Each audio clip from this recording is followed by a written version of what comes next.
Dans le cadre de ce temps commun, il y a des gens qui ont déjà une certaine expertise, voire une très grande expertise, voire plus grande expertise que moi sur les questions des enjeux environnementaux, sociaux du numérique. Je pense notamment à Françoise Berthoud du CNRS, qui voilà, est parmi nous. Donc, n'hésitez pas aussi à intervenir au long de la formation si vous voulez ajouter des choses à ce que je dis, pondérer ou nuancer peut-être certains de mes propos également. En tout cas, le but de la formation, ça va être pour moi de vous, non seulement petit à petit, en fait, au fil des informations que je vais vous donner, vous faire des liens avec la malle pédagogique et vous donner des éléments sur sa construction, mais c'est aussi et principalement vous expliquer le cadre de pensée dans lequel on a construit cette malle pédagogique et vous donner des éléments aussi de repère autour des enjeux du numérique que vous pourriez retrouver de façon rédigée dans les documents de la malle pédagogique. Mais voilà, je pense qu'en vous les en passez comme ça par un temps de discussion et de vive voix, ça permettra peut-être de clarifier certaines choses et pour vous, après, de pouvoir prendre du recul par rapport à notre travail au regard de tous ces éléments qui sont là. Voilà, donc je vous propose de travailler, enfin de faire cette séance en 3 temps. Un temps très rapide sur le projet, 3 diapositives, ça va être très très court. Et puis un temps plus important autour des enjeux écologiques et sociaux et le contexte dans lequel on a construit et pensé ce projet qu'on a initié il y a maintenant 3 ans, un peu plus de 3 ans. Donc voilà le cadre de pensée dans lequel on se situe. Et puis passer ces constats d'un point de vue des enjeux écologiques et sociaux généraux et du numérique, un coup d'œil autour des outils pour vous montrer concrètement ce que vous découvrirez dans la malle pédagogique quand vous l'ouvrirez, de telle sorte à ce que ce soit clair pour vous et puis que vous puissiez voilà, ne pas être perdu, quoi. Alors, dans un premier temps, le projet, nous sommes du coup, moi je travaille pour la Ligue de l'enseignement, dans un service d'éducation à l'environnement qui développe des activités depuis une vingtaine d'années sur toutes les thématiques qui touchent aux enjeux environnementaux d'une manière générale. Mais ayez en tête que la Ligue de l'enseignement, comme nos partenaires dans les autres pays, nous ne sommes pas et nous ne revendiquons pas des spécialistes des enjeux du numérique. Nous sommes plutôt des acteurs de l'éducation populaire avec cette expertise-là de vulgariser de l'information, de la transmettre. Et on est en fait rentré sur les enjeux du numérique il y a 3 ans de par la prise de conscience au regard des informations qui commençaient voilà, à circuler puis qu'on a eu l'occasion de découvrir. Bah, c'était un sujet, qu'il y avait un travail à réaliser autour de ça. Et donc, on s'est emparé de ça dans le cadre d'un projet européen Erasmus voilà, qui nous a réunis pour développer ces contenus. Donc, de fait de ce cadre général-là, on a développé un travail en réseau donc entre acteurs d'éducation populaire, mais également avec les acteurs de l'éducation nationale, du milieu scolaire, et puis également des gens de la communauté scientifique. Donc, en fait, au cours de la rédaction et du développement de nos contenus et du cœur d'information qu'est donc cet ouvrage-là, que vous retrouverez en ligne dans sa version définitive, mais que vous retrouverez dans cette version papier dans le manuel pédagogique. En fait, on va balayer des questionnements et des réflexions autour des enjeux environnementaux et sociaux, et pour ça, on s'est fait accompagner.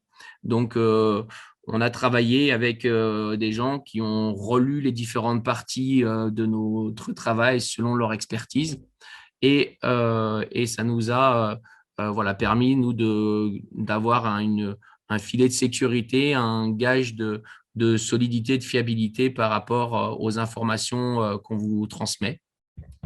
Voilà, sachant que je le redirai un peu plus tard, mais dans le cadre des sciences qui analysent et étudient les impacts du numérique, c'est quand même important d'avoir ces vigilances-là, puisque il y a des informations qui peuvent être très différentes, qui circulent, avec aussi forcément une science en mouvement, mais aussi peut-être une science assez récente, puisque le numérique est une problématique, un enjeu récent dans le cadre des dernières décennies. Donc, il y a une construction aussi des savoirs autour qui se fait petit à petit et qui essaye aussi de suivre l'accélération des technologies numériques qui rendent très vite aussi désuets des informations qui ont pu être données il y a peut-être 5 ou 10 ans en recul, quoi.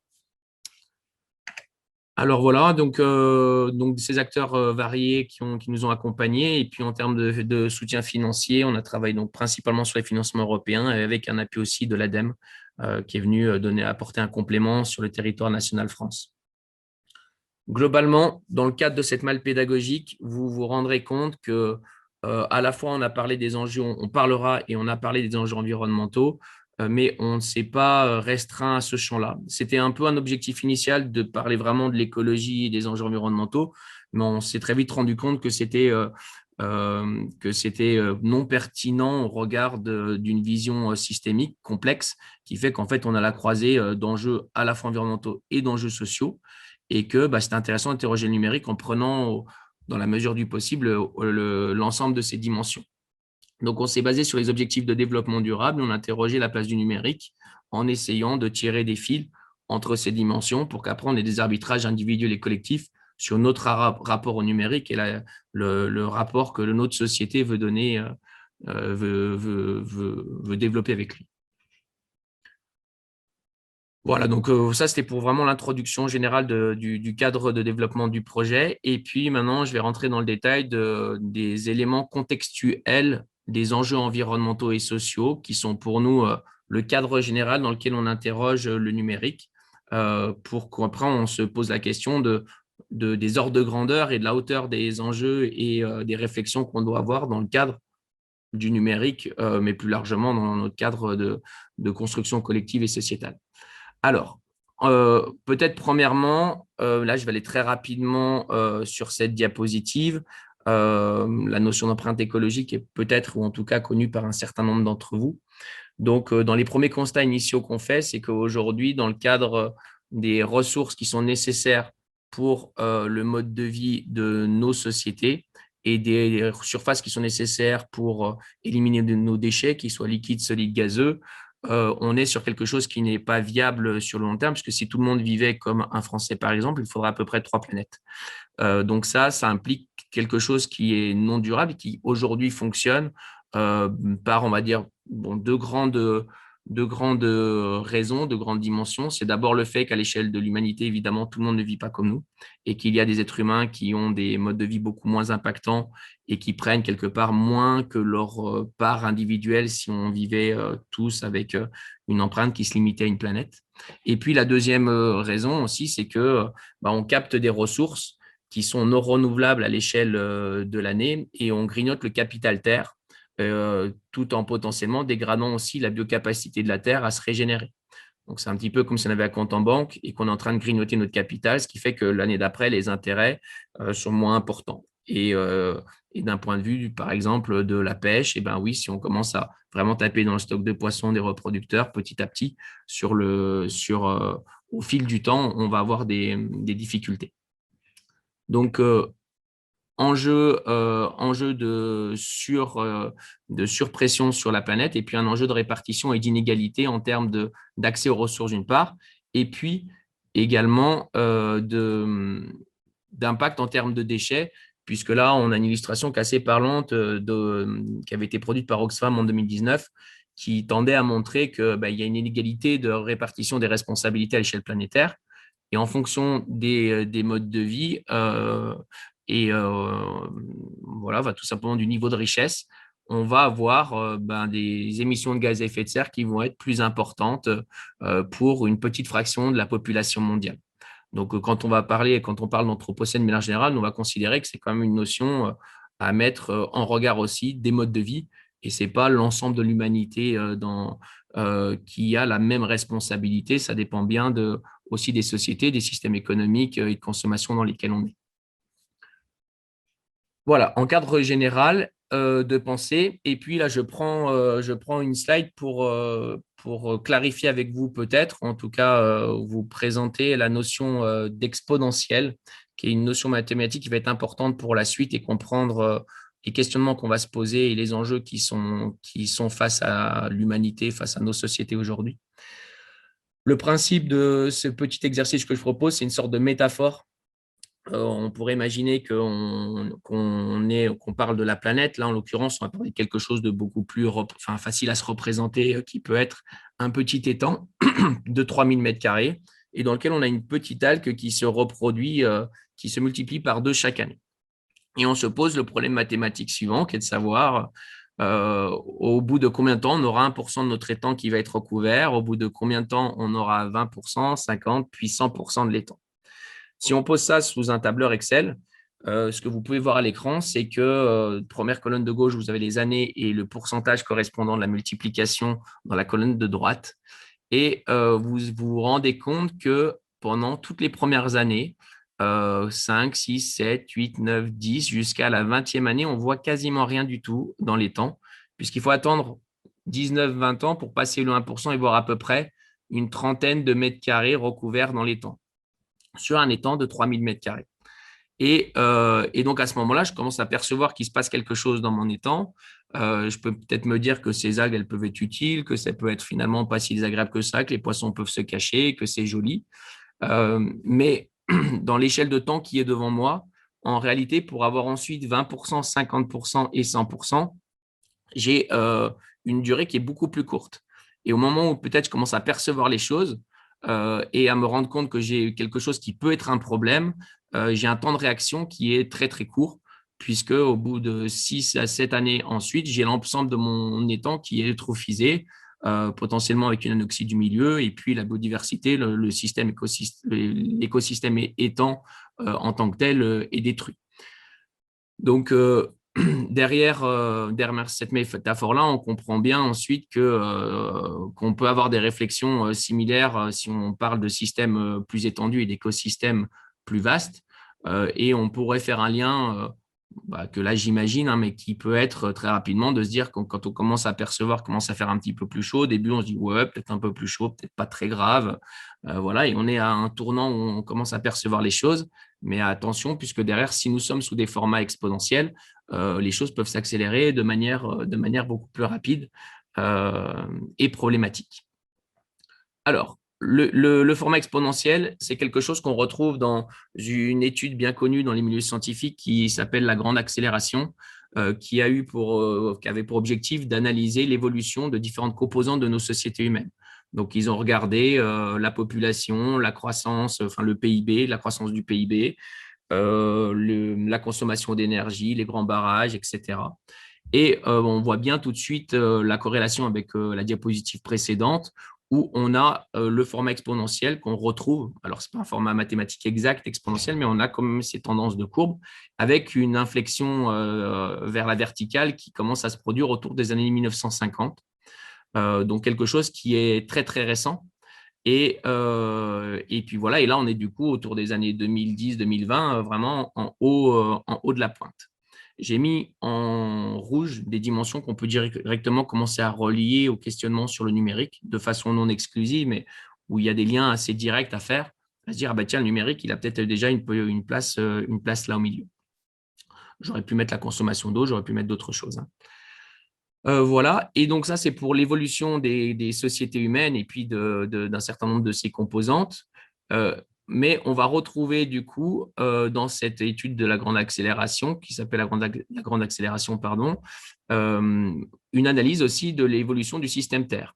Et en miroir de l'évolution des sociétés humaines, on voit des transformations sous format aussi exponentiel d'un certain nombre de composantes, que ce soit les gaz à effet de serre qui sont présents dans l'atmosphère, que ce soit les températures de surface, que ce soit une accélération des terres domestiquées ou bien de l'accélération du recul de la biodiversité, de l'acidification des océans ou d'autres.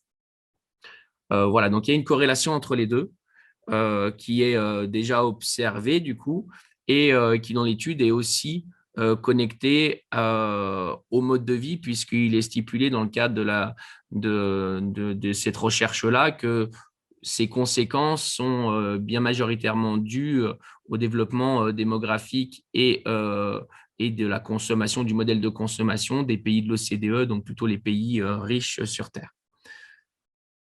Voilà, donc une fois qu'on a dit ça, on se dit qu'aujourd'hui on est en haut de cette courbe, c'est le constat qu'on fait. Et en termes d'analyse qu'on peut faire sur la situation actuelle, avant de se demander ce qui peut se passer ensuite sur une courbe comme ça qui ne peut pas croître à l'infini dans un monde fini, actuellement, on a des repères, donc quelque chose qu'on appelle les 9 limites planétaires. Donc, c'est des grandes composantes de fonctionnement du système Terre. Et puis, sur lequel on va considérer que dans la zone verte du centre, si on ne dépasse pas un certain des seuils dans ces différentes frontières, l'humanité est dans sa zone de sécurité. Si par contre on les dépasse, elle se met en danger, elle est dans une zone d'insécurité qui peut conduire à une déstabilisation des sociétés telles qu'elles fonctionnent. Et on voit qu'actuellement, à l'heure où on parle, il y a à minima 4 de ces frontières qui sont déjà dépassées et puis pour certaines nettement dépassées par rapport aux seuils qui ont été établis. Donc, c'est déjà quelque chose qui est inquiétant. Il y a aussi des dimensions pour lesquelles nous n'avons pas les connaissances au niveau mondial pour établir un niveau de seuil, en ce qui concerne les pollutions chimiques ou les changements d'aérosol atmosphérique, par exemple, mais qui sont des composantes qui peut-être sont aussi fortes. Donc, qui peut faire qu'on ait à potentiellement peut-être plus de 4 frontières dépassées. Et puis, il y a aussi à avoir en tête que du coup, on ne doit pas voir ces dimensions en silo, essayer de les traiter une par une, mais bien avoir en tête qu'il y a des interactions permanentes forcément entre ces différentes limites, puisque une incidence du changement climatique va avoir, Françoise dit, il manque dans ce schéma les ressources en métaux, d'accord, qui se rajoutent du coup comme une limite planétaire également en plus au sens où je le comprends que tu l'écris. J'en parlerai un peu plus en détail tout à l'heure des métaux. Donc, par exemple, sur le changement climatique, eh ben, il peut y avoir une incidence sur les questions d'usage d'eau douce et de disponibilité d'eau douce. Il y aura des influences sur la biodiversité également. Le changement des biomes terrestres pour en avoir sur le changement climatique, sur la biodiversité, la pollution évidemment sur la disponibilité d'usage de l'eau ou de la biodiversité, etc., etc. Tout ça étant interconnecté et lié. Voilà, donc ça nous fait quelque chose qui est complexe, qui est déjà à l'heure actuelle grave et sérieux, et qu'il faut prendre comme quelque chose voilà, à prendre à la hauteur de ce que ça représente. On est sur un paquebot, il y a des systèmes de sécurité qui assurent que le bateau flotte. On se rend bien compte qu'il y a un certain nombre de systèmes qui commencent un peu à péter. Et quid de la stabilité de ces systèmes lorsqu'il y aura un peu plus de vagues, un peu plus de tempêtes, un peu plus chahuté. Et puis, si en plus ces fuites aggravent ou viennent mettre en danger d'autres dimensions et d'autres systèmes de sécurité. Si le bateau coule, on a vraiment un gros problème ensuite. Donc, ça, c'est la situation actuelle et je fais un pas vers une projection dans le futur qui doit aussi nous alerter. En 1972, il y a eu une commande du Club de Rome à un petit groupe de chercheurs du MIT.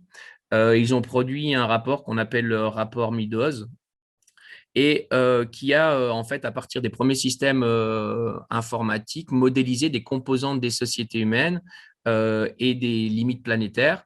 Et ils ont en fait mis des données dans la machine à partir de ce qu'ils ont pu constater de l'existant. Et puis, ils ont demandé aux algorithmes d'essayer de se projeter dans ce qui pourrait se passer dans le futur, dans différents scénarios.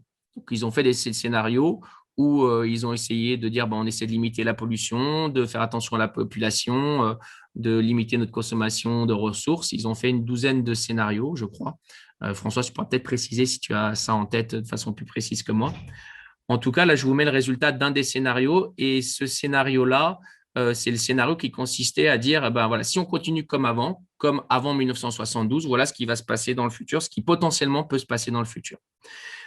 C'est pas gravé dans le marbre, ça ne veut pas dire que c'est certain, mais en tout cas, le modèle nous disait, si on continue comme ça, autour de 2030, on va avoir une rupture du système. Le système ne souhaite pas qu'on continue à monter à la verticale comme ça, c'est pas possible dans un monde fini, et il va y avoir des systèmes de régulation qui vont se mettre en place, et la population mondiale, elle va pas continuer de croître. On va avoir potentiellement derrière des phénomènes type maladie, type famine, type guerre qui vont venir réguler tout ça parce qu'on n'aura plus assez de ressources, parce que la quantité de nourriture disponible va chuter, parce que les milieux naturels vont plus absorber la pollution, etc.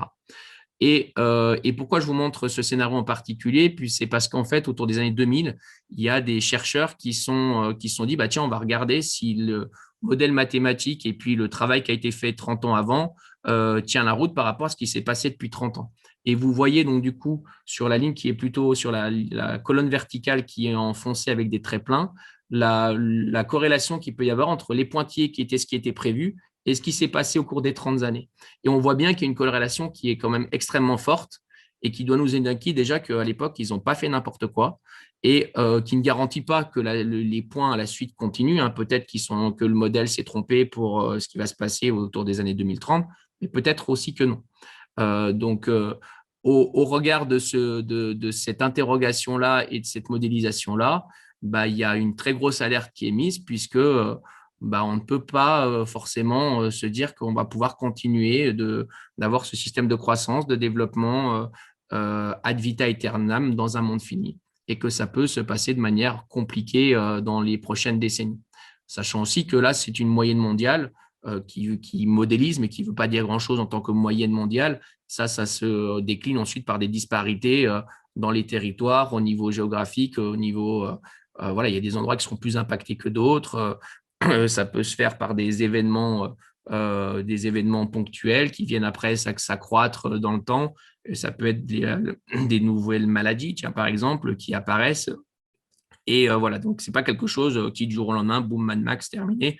Voilà, c'est beaucoup plus complexe que ça et ça ne doit pas nous indiquer que demain, c'est la catastrophe ici, là où on est, mais que potentiellement, il peut se passer des choses et des choses problématiques pour nous, pour d'autres êtres humains ou pour la vie en général et le vivant. Voilà, donc vraiment, donc du coup, la notion que j'ai développée d'exponentielle, elle est importante pour ça, puisqu'on voit bien qu'à un moment donné, on a une corrélation qui se fait avec plein de dimensions et puis que ce n'est pas viable dans la durée. Alors voilà, ça c'était un cadre général. Je vais maintenant rentrer un peu dans le contexte du numérique dans lequel on a créé la malle pédagogique et puis les éléments qu'à l'époque nous ont poussé à, entre guillemets, construire cette malle pédagogique. D'abord, et ça c'est un postulat qu'on ne remet pas du tout en question aujourd'hui, qui est de dire le numérique, c'est un outil extrêmement intéressant, puissant, qui permet de faire plein de choses intéressantes. Et on constate aussi que cet outil, il est de plus en plus omniprésent et incontournable. Ça, c'est un premier constat. Le deuxième constat qu'on faisait à l'époque, et je pense qu'on peut encore continuer à faire aujourd'hui, même si on commence à sentir que dans les médias, ça commence à bouger et que c'est une information qui sort, ça bénéficie quand même, le numérique, d'une image plutôt green. Et il y a un vocabulaire, une sémantique autour qui va dans ce sens-là, puisqu'on va parler de virtuel, on va parler de dématérialisation, on va parler du cloud, on a des objets dans la main où on ne voit pas de pollution directe. Donc, on a plutôt quelque chose qui, voilà, dans notre imaginaire collectif, est plutôt bénéfique, qui va nous permettre d'économiser du papier, va nous permettre d'éviter des déplacements à travers des visioconférences, etc., etc. Pourtant, dans les constats qu'on faisait aussi, et c'est que derrière en fait le numérique, et je vous donnerai une définition des services numériques pour que vous compreniez un peu comment tout ça fonctionne, si vous êtes, on va dire, néophyte autour de ces questions-là. C'est que derrière, il y a une infrastructure lourde, il y a un ensemble de serveurs, de terminaux, de câbles, il y a une consommation d'énergie, il y a de l'extraction. Françoise parlait tout à l'heure des métaux, voilà, qui est nécessaire. Et donc, tout ça, en fait, n'est pas du tout dématérialisé, c'est plutôt très matériel. Et il y a un enjeu à avoir une prise de conscience collective de cela. On faisait aussi le constat, et c'est un constat qui avait vraiment été aussi renforcé par les acteurs qui nous ont accompagnés. J'avais eu des discussions, notamment avec Frédéric Bordage, qui est un expert de ces questions-là pour le Green IT, et qui nous disait, voilà, nous, on souhaite vous accompagner dans votre projet parce qu'aujourd'hui, il y a quand même pas mal d'informations qui circulent sur le numérique qui sont soit fausses, soit décalées au regard des enjeux. Et du coup, on va par exemple faire des focus beaucoup trop importants, peut-être autour des actions individuelles, de tri de mail, etc. Alors qu'en proportion de volume, et je vais vous donner des repères juste après pour ça, il ne faut pas perdre de vue qu'il y a quand même beaucoup de problèmes qui sont ici et pas là. Voilà, donc du coup, c'est pour ça qu'on a eu une mobilisation et des acteurs qui nous ont accompagnés. Voilà, et puis le dernier constat qu'on fait, c'est évidemment de dire que le numérique, ça explose dans les sociétés avec un développement extrêmement fort, extrêmement rapide qui lui aussi monte de façon plutôt verticale avec des volumes de données toujours plus importants, avec des volumes de matériel toujours plus importants et que ça doit nous interroger en perspective, enfin en mise en regard de ce qu'on disait avant par rapport à l'étude de la grande accélération et aux autres éléments. Alors, du coup, en termes de définition, éléments de définition importants, parce que vous les retrouvez dans la malle pédagogique, on va parler dans la malle pédagogique de terminaux ou d'appareils utilisateurs et de réseaux et de centres informatiques. Et les spécialistes qui étudient les impacts du numérique utilisent ces trois catégorisations pour essayer de cibler et d'identifier où sont les enjeux. Où sont les enjeux, où sont les leviers et les impacts. Donc, un service numérique fonctionne parce que nous avons un objet dans les mains qui est connecté à Internet et il est connecté par le biais d'un ensemble d'infrastructures de réseau, donc des antennes relais, des modems, des millions de kilomètres de câbles qui font circuler l'information et qui l'emmènent vers des centres informatiques composés de calculateurs et puis de serveurs qui stockent les données et qui les rendent disponibles 24 heures sur 24, 7 jours sur 7, dès qu'on en a besoin et dès qu'on le souhaite. Voilà. Et donc cette catégorisation-là, elle va nous être utile par la suite. Je rentre dans des détails par rapport aux informations qu'on a pu collecter sur les ordres de grandeur de l'impact du numérique.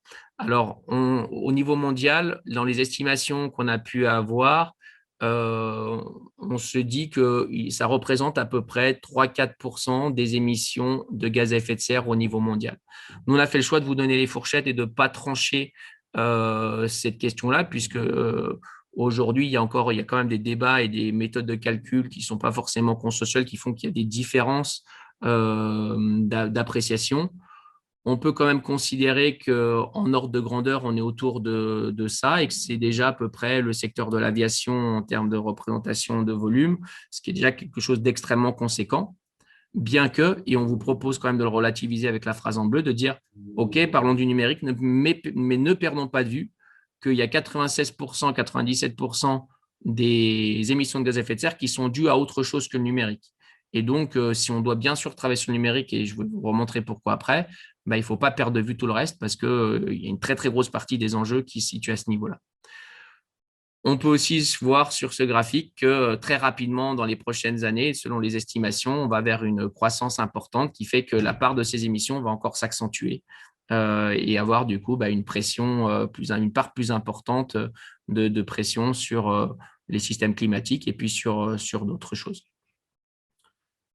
Voilà, ordre de grandeur seulement à retenir, et puis en ayant en tête que le numérique évolue très vite et donc du coup que des données et les études peuvent venir changer aussi des idées, voilà, de changer des idées qui sont des acquis, on va dire scientifiques, qui peuvent être remis en question de par des bons technologiques, de par plein de choses.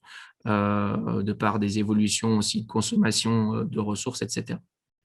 Donc oui, ordre de grandeur seulement. Et Françoise précise que les décimales n'ont pas de sens compte tenu des hypothèses, je suis bien d'accord. Alors, je rentre là sur des éléments du quantitatif en termes de quantité de gaz à effet de serre. Je ne sais pas si vous êtes familier de ces unités. En tout cas, on considère qu'il faut qu'on le devienne tous. C'est la position que nous on prend parce que c'est un des grands enjeux du siècle et que c'est aussi important de savoir de quoi on parle quand on parle des quantités de gaz à effet de serre que des euros. Donc, d'après une étude qui a été réalisée par le cabinet Carbone 4, qui avait pour but d'accompagner des réflexions autour justement de l'évolution de la société et puis de savoir ce qu'il faut qu'on fasse pour rester sous l'accord de Paris. Donc, limiter le réchauffement climatique en dessous de 2 degrés et puis atteindre donc 2 tonnes de CO2 équivalent par habitant émises dans les prochaines décennies, sachant qu'aujourd'hui, on a 11 tonnes. Donc, on voit très bien avec cette représentation le pas gigantesque que nous avons à faire pour réduire nos émissions. Et donc, si notre objectif final, c'est d'arriver à 2 tonnes de CO2 équivalent par habitant, on peut se poser la question de dire, et actuellement, c'est quoi les ordres de grandeur des émissions de gaz à effet de serre du secteur numérique? Eh bien, actuellement, les données qu'on a pu avoir nous font dire qu'on serait, alors là on parle pour un Européen, mais Européen, Français, on va avoir peut-être quand même des similitudes, autour de 400-500 kg d'équivalent CO2 par habitant, voilà, lié au numérique. Et donc, ça représente ça déjà à peu près un quart des 2 tonnes de CO2 qu'on voudrait avoir au maximum en émissions. Françoise dit peut-être qu'on devrait préciser que ces émissions ne sont que les émissions directes. Tu veux prendre le micro du coup pour dire un mot? Ouais, vous m'entendez là? Ouais. En fait, je voulais parler des émissions du numérique là, dont tu avais parlé avant, en gaz Ouais. à effet de serre et tout ça. En fait, à chaque fois qu'on présente des chiffres comme ça, c'est que les émissions directes, c'est-à-dire juste les équipements concernés par l'ensemble du secteur numérique et toutes les émissions indirectes et les émissions induites. Tu vas peut-être en parler, Franck, j'imagine. Donc, notamment les effets rebonds, les effets d'opportunité, ça, c'est pas pris en compte, ni par exemple les effets d'accélération sur la façon dont notre société fonctionne, alors que probablement, enfin, d'après tout le monde, en fait, ça représente un volume bien, bien, bien supérieur. D'accord, ok. Ouais, je rentrerai effectivement sur la question des effets rebonds un peu plus tard. Je te remercie de la précision. Du coup, à ce niveau-là, en tout cas, si on voit que le numérique représente un quart du maximum qu'on voudrait se donner, ça veut dire qu'on se laisse juste 1,5 tonne pour tous nos autres usages humains. On se remet compte que déjà, le numérique actuel nécessiterait d'avoir une sobriété numérique, ne serait-ce que pour limiter ces 400-500 kg d'équivalent CO2 émis, et que rien qu'avec ces 3% à peu près actuels d'émissions mondiales, ça justifie déjà de s'y attaquer et de les réduire. Alors, là, je suis rentré par le biais des gaz à effet de serre. Je vous présente la synthèse d'une étude produite en 2020 par le Green IT, qui, pour nous, est intéressante à plusieurs niveaux. Et on vous a retrouvé ça dans la malle pédagogique en termes de réflexion aussi. D'abord, le premier intérêt. Alors, vous voyez qu'elle va reprendre les catégories dont j'ai parlé tout à l'heure, donc les terminaux utilisateurs, les réseaux et les centres de données. Donc, elle va essayer de cibler justement les impacts dans ces trois catégories-là. Et elle a l'intérêt de tenter de le faire par le biais de l'analyse du cycle de vie. Donc, en regardant pas seulement ce qui se passe dans la phase d'usage, mais bien en regardant aussi ce qu'il y a dans la phase de conception, de fabrication des appareils et dans leur phase d'utilisation. Et si on prenait réellement le cycle de vie dans sa globalité, il faudrait aussi regarder ce qui se passe dans la fin de vie. Dans cette étude-là, il est expliqué en préambule que c'est un périmètre qui est exclu de l'étude parce qu'aujourd'hui, il n'y a pas les connaissances suffisantes consolidées au niveau mondial pour quantifier les impacts sur la fin de vie. Je vous donnerai des éléments sur la fin de vie des déchets tout à l'heure, mais en pondérant quand même certaines choses. Donc, on a un petit peu un trou dans la raquette en termes de connaissances. Par contre, nous, dans les classes, dans les contenus pédagogiques, on fait quand même un lien entre le fait qu'on n'oublie pas que les déchets les moins impactants sont ceux qui ne sont pas produits et que tout ce qu'on va mettre en place du coup pour limiter la fabrication des objets et lutter contre d'autres impacts ailleurs va avoir des effets potentiellement positifs sur la fin de vie. Voilà, donc il y a un jeu gagnant en réfléchissant de cette manière-là. Alors, une fois qu'on a dit ça et qu'on se dit qu'on travaille sur l'analyse du cycle de vie, on a quand même deux grands éléments, deux grandes conclusions à en tirer. La première, c'est d'abord de peut-être déconstruire une idée qu'on a autour de l'impact. Quand on parle de pollution numérique, on entend tout de suite très rapidement, en tout cas c'est mon expérience personnelle, parler des mails ou des data centers. Et donc de l'utilisation de l'impact pendant la phase d'usage du numérique.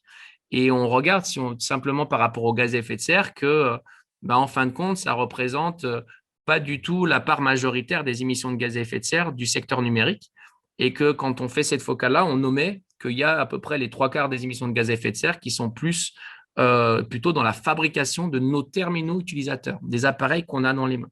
Donc, un de nos premiers leviers d'action pour agir de façon massive sur les émissions, c'est d'essayer de lutter d'essayer de minimiser la fabrication des objets numériques.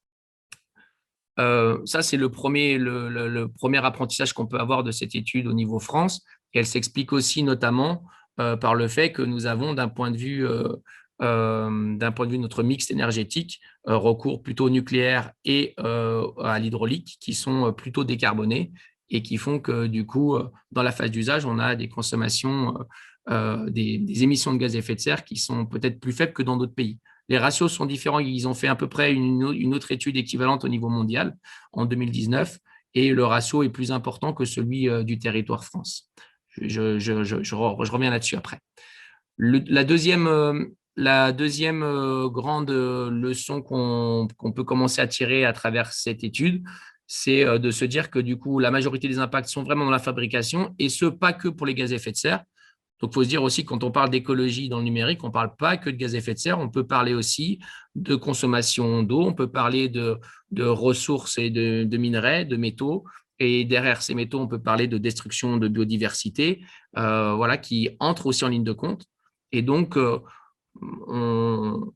de façon assez évidente là, on voit que le premier niveau levier d'action, c'est d'agir sur la fabrication de nos terminaux.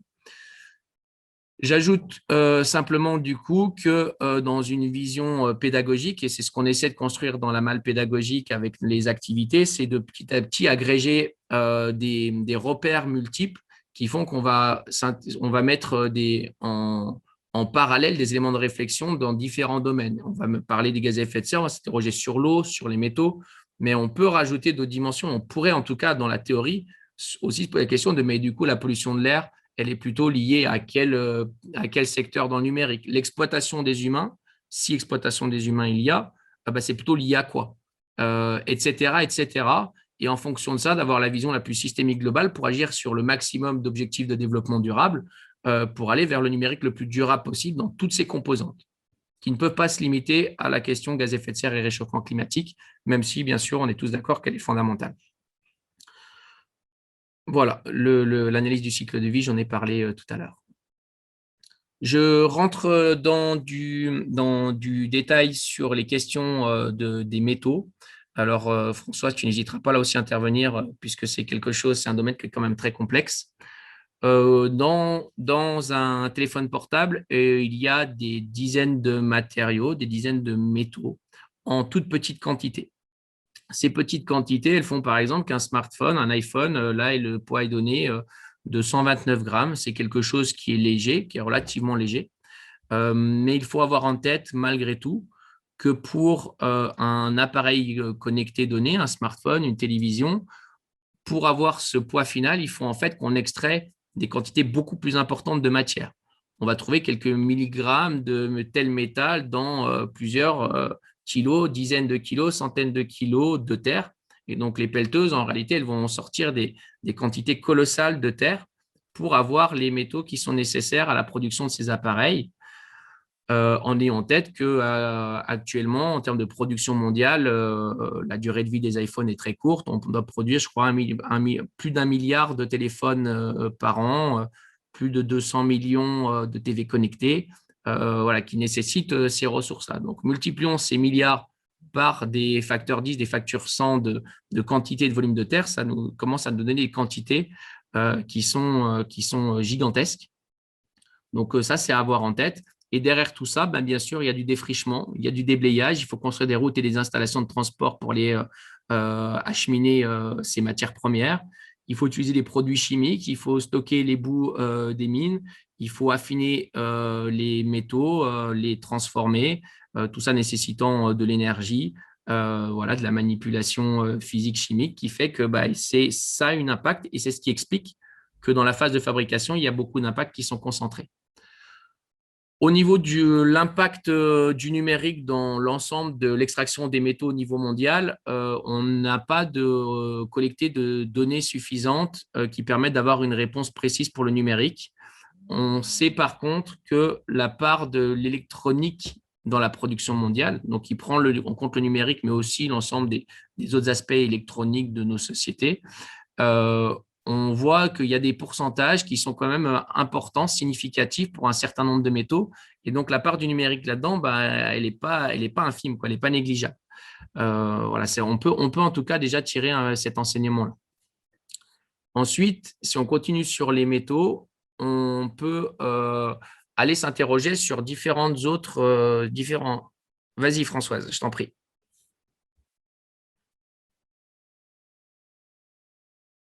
Non, mais fini, Franck. Ah, Et ok. après, je ferai un complément. Ouais, ça marche. Alors, dans les autres dimensions qu'on peut s'interroger qu'on peut interroger sur les questions de métaux, c'est leur disponibilité dans le temps. Alors, on a essayé, nous, de croiser différentes études pour essayer de voir les tendances qui étaient données pour les différents métaux, des périodes ou des échéances d'épuisement et de disponibilité. C'est quelque chose qui est complexe, qui, selon moi, ne fait pas consensus scientifique pour chaque métaux. Il y a des débats, en fait, sur mais oui, c'était ce métal et on n'en aura plus en disponible, ou bien plutôt, au contraire, on en a pour beaucoup plus longtemps que ce que vous racontez. Il y a encore ce débat scientifique qui a lieu. Euh, Malgré tout, on ressort quand même des tendances et des interrogations. En tout cas, il y a des experts qui ressortent des tendances qui font dire que, bah, à un moment donné, c'est une ressource finie comme une autre et que sa disponibilité a plus ou moins courte échéance. Et pour certains métaux, ce serait potentiellement nettement moins que 30 ans. C'est des interrogations qu'on doit avoir puisqu'on continue de développer le numérique sur des formats exponentiels comme si on n'avait pas de limites, mais on a des limites de ressources et notamment de ressources métalliques. De ce point de vue-là, on peut aussi se dire que c'est compliqué, les questions des dates d'épuisement, de donner une période d'échéance d'épuisement, parce que ça prend en compte plein de facteurs différents, à savoir que si on trouve des nouvelles ressources d'un métal donné, on pourrait considérer que ça va nous donner plus de temps et éloigner la date de l'épuisement, mais ça peut aussi la rapprocher, parce que de par des phénomènes aussi on va dire, de causes-conséquences, d'effets rebonds, où si on trouve des nouveaux métaux, ils peuvent devenir potentiellement plus accessibles, moins chers dans le milieu industriel, et ben, on peut se mettre à en consommer beaucoup plus et à faire que la date d'épuisement, en fait, va plutôt avoir tendance à se rapprocher malgré de nouvelles découvertes. Donc ça, c'est un paramètre qui rend les choses complexes. On peut donner un autre élément qui rend les choses aussi complexes, c'est qu'il y a un certain nombre de métaux qui sont des métaux plutôt dits secondaires, c'est-à-dire qu'on les récupère dans les mines parce qu'on a un autre métal qui a une valeur marchande plus importante ou qu'on trouve en plus grosse quantité, qu'on va aller chercher. Et comme on a extrait les cailloux, entre guillemets, pour ce métal-là, on en profite pour récupérer des petits autres métaux qu'on ne serait pas allé chercher si on n'avait pas eu le métal premier. Et donc, si on a une raréfaction du métal premier, ou bien un épuisement du métal premier, ou qu'on ne va plus le chercher, bah, potentiellement, on perd la disponibilité de ces ressources-là qui continuent d'exister dans le sol, mais qu'on ne va pas chercher. Voilà pour les premiers éléments. On peut aussi se dire, alors là, je fais référence à Olivier Vidal, oui, Olivier Vidal du CNRS, qui du coup a étudié de façon un peu particulière la question du cuivre. Et dans une de ses conférences que j'ai pu regarder récemment, il expliquait que dans le cadre des prochaines décennies, avec la transition énergétique, donc les énergies, enfin le photovoltaïque, l'éolien et les autres énergies renouvelables qu'on s'est développées et la transition numérique, en termes de quantité de cuivre à aller chercher dans les 30 prochaines années, c'est l'équivalent de tout le cuivre que l'humanité a sorti de terre depuis qu'elle a commencé à creuser avec des pioches. Et ça, dans les 30 prochaines années. Donc, c'est des quantités qui sont colossales et il en arrivait à la conclusion qui était de dire, en tout cas pour le cuivre, qu'il n'y avait pas forcément de limite de disponibilité, mais par contre, il y a selon lui des limites écosystémiques, biologiques des systèmes à supporter une telle pression humaine parce qu'il faut imaginer les quantités de surface et de terre à extraire qui, elles, ensuite sont mises à nu, puis ensuite ruissellent, qui partent dans les milieux aquatiques autour sous forme de polluants, etc., etc. Donc, voilà, c'est quelque chose qui est vraiment, vraiment compliqué, mais qui fait qu'au final, les volumes sont vraiment gigantesques.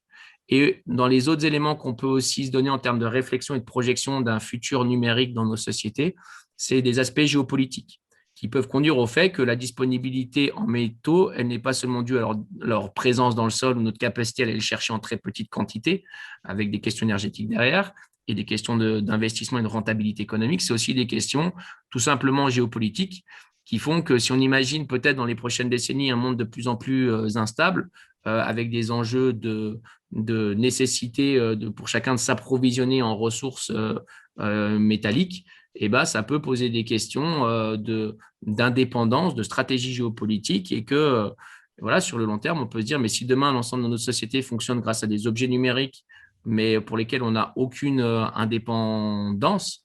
Si on a un problème d'approvisionnement, que se passe-t-il, quoi? Et quel est notre niveau de résilience si demain toute notre agriculture fonctionne avec du numérique ou etc., etc.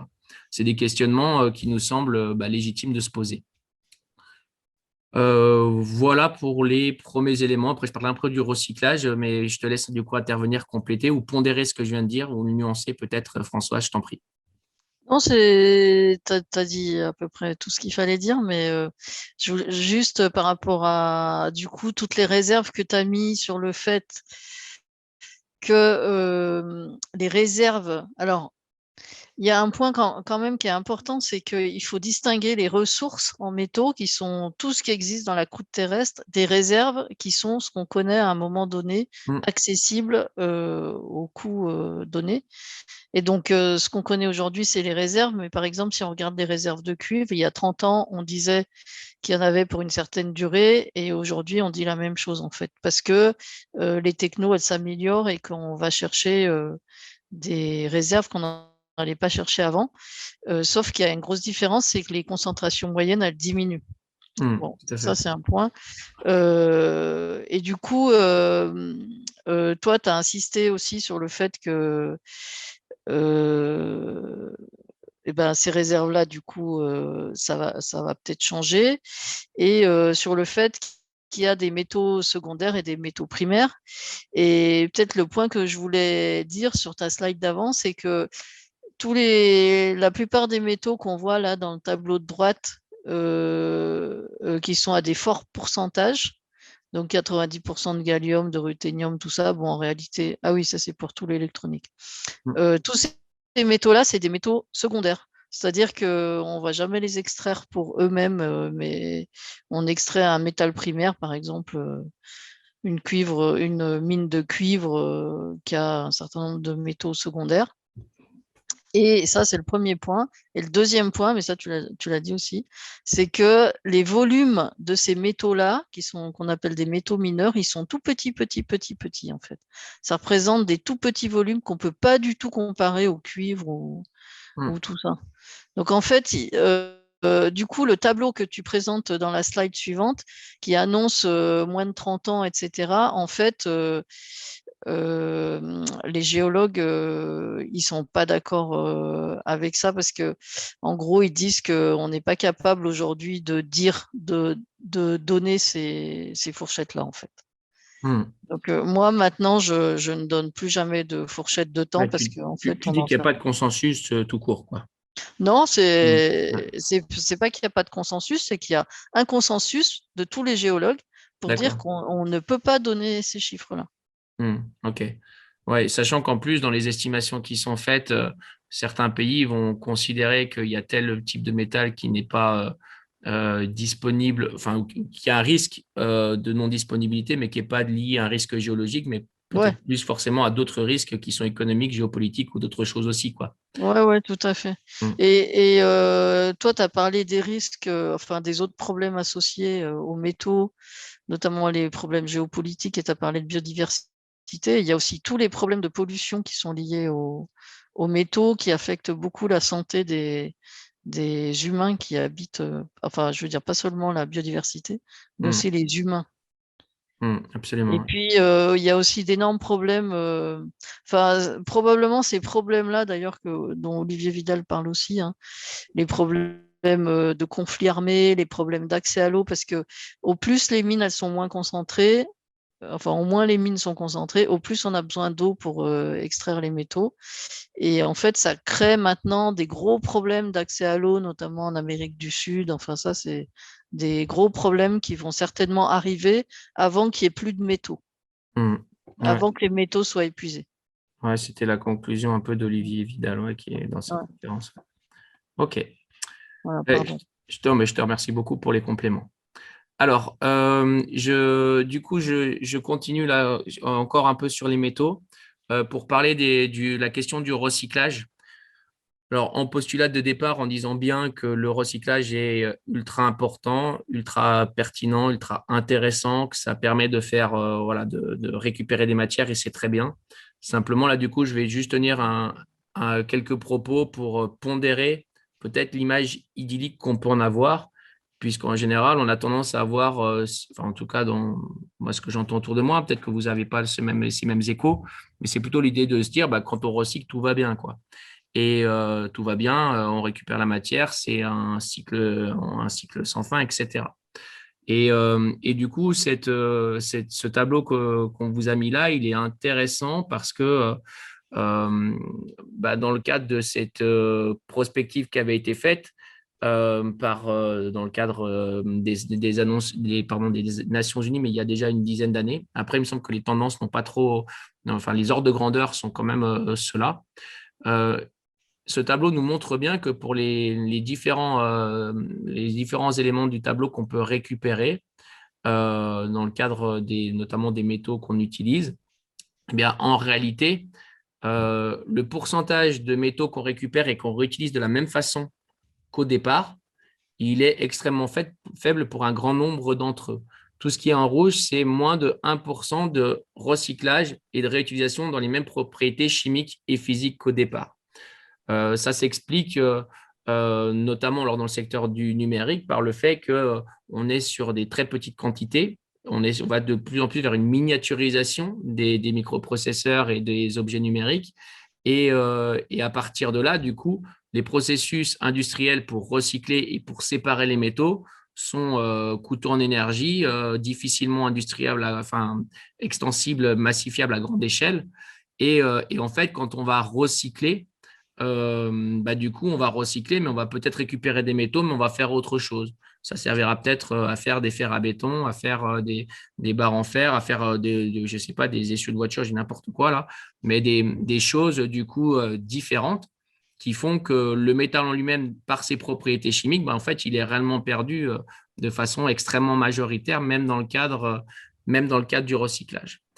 Et on ne perd pas de vue non plus que quand bien même on recycle une matière à 25, 30, 40, 50%, ça veut quand même dire qu'on en perd la moitié à chaque fois, quoi. Et quand on est sur des cycles d'appareils de vie très courtes comme des téléphones qui sont de l'ordre de 2 ans, ben, deux téléphones portables, si on recycle 50%, on en perd quand même la moitié à chaque fois et ça va très très vite, quoi. Donc, donc voilà, du coup, cette petite parenthèse-là, elle est quand même là pour dire attention à la manière dont on peut utiliser le recyclage et qui pose la question aussi des process de fabrication, de la manière dont on rend les choses démontables ou pas au niveau des process industriels, qui permet aussi de mettre la responsabilité au niveau collectif et pas qu'au niveau de la personne et du fait de l'individu qui trie. C'est un petit peu comme sur les déchets. Quand on dit aux gens de trier, oui, mais et le processus industriel qui consiste à dire qu'on met du plastique de partout et du suremballage, bah, lui, il faut aussi qu'on en parle, quoi. On peut aussi se dire que je vous ai dit que c'était un peu un trou dans la raquette d'un point de vue des connaissances autour des déchets.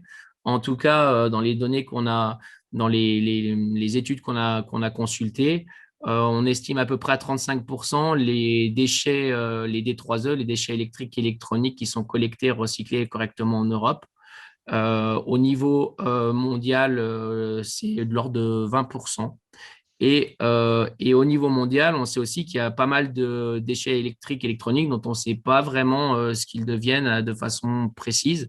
Ben, il y a aussi du trafic qui est en place de métaux, de matières, qui peut conduire à ce qu'en fin de vie, il y ait des fins de vie de déchets qui ne sont pas du tout enviables d'un point de vue des écosystèmes et d'un point de vue des vies humaines, étant donné les conditions dans lesquelles le recyclage se fait dans certains pays en Afrique, notamment au Ghana. Je vous montrerai tout à l'heure une image. Euh, voilà, donc, et puis pendant ce temps-là, en tout cas à l'heure actuelle, il faut avoir en tête que le recyclage, du coup, au regard de la manière dont il fonctionne et de ses limites, il ne règle pas du tout la question de l'extraction des minerais, puisque on continue de développer et d'augmenter nos consommations de métaux et nos extractions de métaux et sans infléchissement par rapport au recyclage qu'on peut faire, quoi. Dernière slide, allez, dernière slide sur les métaux. J'emprunte ce visuel à Philippe Buix, qui est un ingénieur qui est connu autour de ses réflexions sur les métaux et aussi sur le numérique. Il a écrit un livre qui s'appelle L'âge des low-tech, un autre qui s'appelle Le désastre de l'école numérique, puisqu'il a vraiment une vision critique par rapport à ce qui est en train de se passer autour du développement du numérique. On vous partage les points de vue dans cet ouvrage-là, tout en vous partageant d'autres points de vue qui ne sont pas le sien non plus. Mais voilà, c'est une vision qu'il a des choses. En tout cas, sur ce visuel-là, il nous alerte en fait sur une double contrainte et vraiment un enjeu fondamental pour nos sociétés actuellement. C'est qu'à la fois, on a un problème et des contraintes énergétiques. On a des énergies fossiles qui soit vont dans le temps devenir de plus en plus rares, soit qu'il ne faut de toute façon pas émettre d'un point de vue des questions de dérèglement climatique. Donc, il nous faut une transition écologique. Et le pétrole étant une énergie très dense qui nous permet, avec très peu de matière, de créer une grosse quantité d'énergie, de faire en gros beaucoup de joules. On veut aller la capter non plus dans ces énergies-là, mais dans des énergies plus diffuses, comme le vent, comme potentiellement le soleil. Et ce sont des technologies du coup qui, à l'heure actuelle, nécessitent plus de métaux, plus de ressources. Et donc, on est dans une sorte de spirale où, du coup, il nous faut plus de métaux, mais on a aussi des problèmes vis-à-vis de la disponibilité en métaux, liés à tout ce qu'on vient de dire juste avant avec Françoise, qui fait qu'on doit toujours creuser des trous beaucoup plus profonds, utiliser toujours des plus grosses pelleteuses pour aller toujours plus loin, détruire toujours plus d'écosystèmes.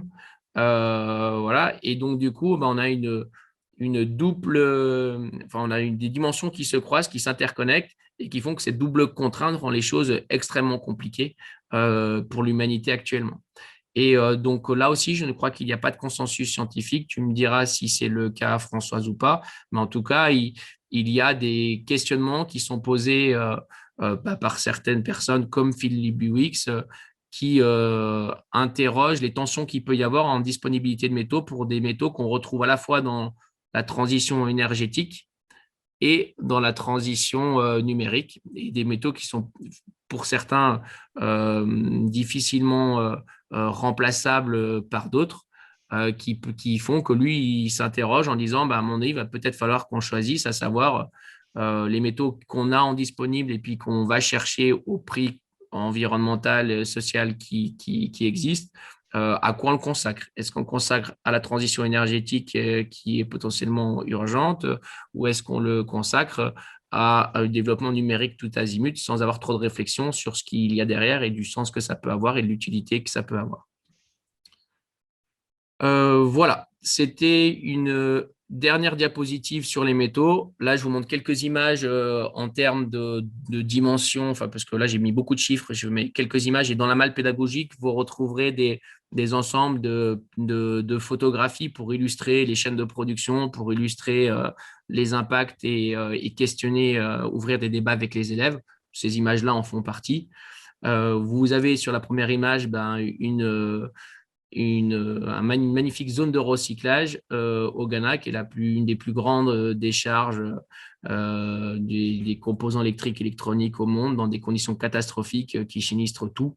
L'eau, l'air, la vie des gens qui sont voilà, dans des situations de précarité, de survie qui sont déplorables.